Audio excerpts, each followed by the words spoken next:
A continuació passem a la intervenció dels grups parlamentaris que han presentat que tenen esmenes reservades. En primer lloc té la paraula la il·lustre senyora Gemma Calvet, en nom del grup parlamentari Esquerra Republicana de Catalunya.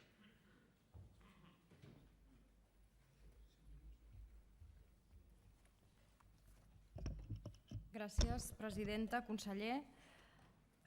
Gràcies, relatora, perquè vostè no s'ha fet l'autoreconeixement que es mereixia en les funcions que li han estat assignades, i aquí sí que li vull fer. Sens dubte ha estat clau l'agilitat i la capacitat de consens que vostè ha pogut facilitar com a mediadora, també amb l'actitud i amb el treball de tot l'equip del Departament de Justícia. Jo el reconeixement al lletrat Pere Sol també el vull ratificar, entre altres qüestions, perquè aquesta no era una llei senzilla en la mesura en què havia d'harmonitzar-se amb els llibres del Codi Civil i també amb aquesta vessant de la transparència, avui aprovada aquí a la llei de transparència, i amb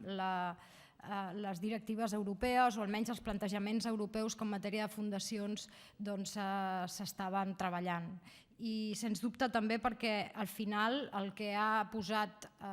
en definitiva, per seguir la metàfora musical, els pentagrames en ordre i les notes i els compassos ben endreçats ha estat el lletrat, i aquest és el que li devem que hagin pogut acabar en el temps preceptiu per entrar avui aquí aquesta llei. Efectivament, el protectorat és una institució de llarga tradició en el dret català. Saludem també els membres del departament que acaben d'arribar, i està entès com aquest òrgan que exerceix un control públic administratiu amb aquesta vessant de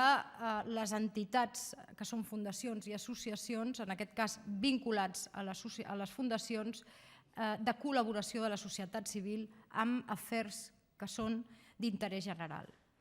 És evident que aquest òrgan havia d'estar regulat d'una manera que fos racional, que fos fàcil, que fos endreçada, que donés seguretat jurídica, però al mateix temps que també mantingués aquests criteris de llibertat, de flexibilitat, dintre de les responsabilitats de les pròpies entitats que en els diversos sectors que a Catalunya, a més, d'una forma molt rica i molt prolífera existeixen en els diversos àmbits, cultural, l'àmbit de la salut, l'àmbit del tercer sector, l'àmbit de justícia, en aquests àmbits puguin seguir treballant d'una forma còmoda, però també d'una forma que doni seguretat jurídica. I això què implica? Que el vincle amb l'administració pública a través de la figura de la institució del protectorat pugui garantir que aquestes fundacions, aquestes associacions es regeixin pels propis estatuts, però també entrin dintre del que planteja aquesta llei com una dinàmica de control i de garantia, sobretot en el seu funcionament corporatiu i comptable i econòmic. Per tant,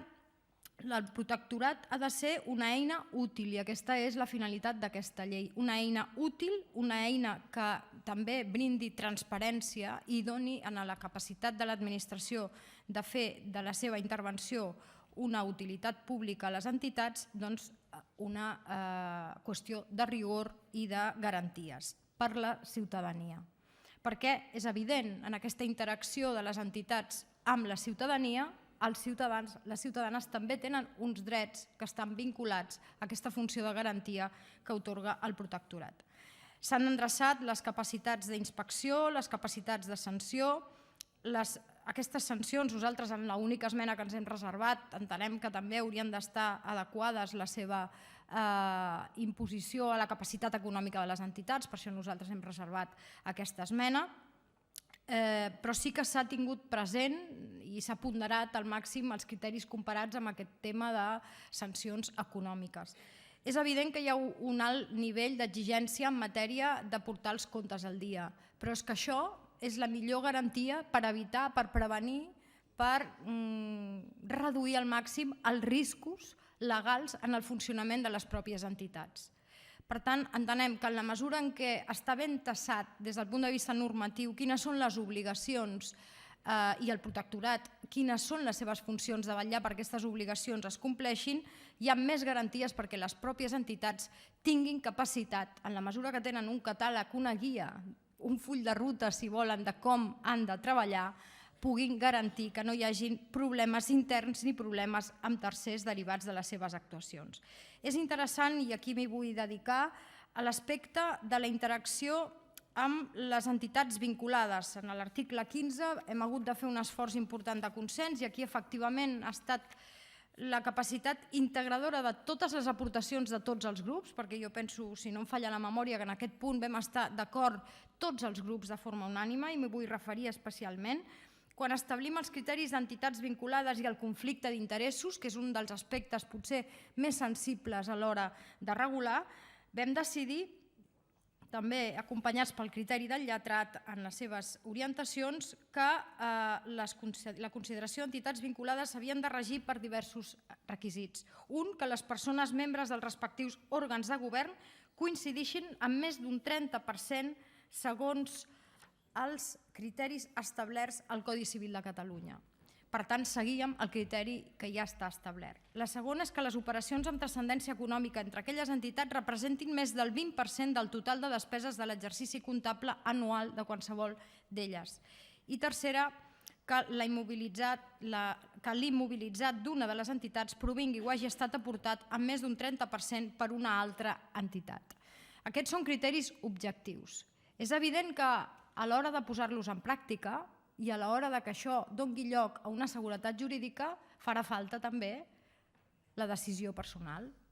de com s'organitzen les entitats, de com s'orienten aquests criteris com una eina de seguretat jurídica i no com una eina per eludir el control del protectorat. És aquí on hem d'estar tots plegats observants de si la cultura jurídica que intenta impregnar aquesta llei és o no és assolida pels diversos operadors. I aquí és on crec que hem de fer un ampli esforç de difusió de la llei, un ampli esforç també de convèncer que aquesta llei ha de ser una llei per complir-se, com totes, però aquesta més, i sobretot el protectorat també haurà de garantir que les seves funcions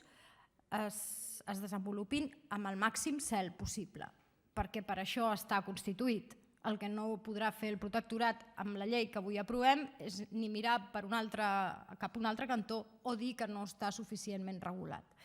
Aquests són, diguem, els passos endavant que aquesta llei pretén. Això no treu que en un futur, si aquesta llei esdevé insuficient, es pugui aprofundir en algun àmbit de regulació. No ens hem de tancar a la possibilitat de millorar qualsevol norma, i menys aquesta, però el pas que avui es dona és un pas important i jo penso que és un pas que calia d'un consens polític ampli, donat que la pluralitat de les entitats, de les fundacions i de les associacions és aquesta, la riquesa de l'àmplia pluralitat ideològica, cultural i política, si volen, també de les diverses associacions i fundacions, i calia que en aquest sentit tingués un segell de consens polític que jo penso que aquí hem assolit. Res més, agrair en tot cas la feina de tots els que hem col·laborat en ponència. Moltes gràcies.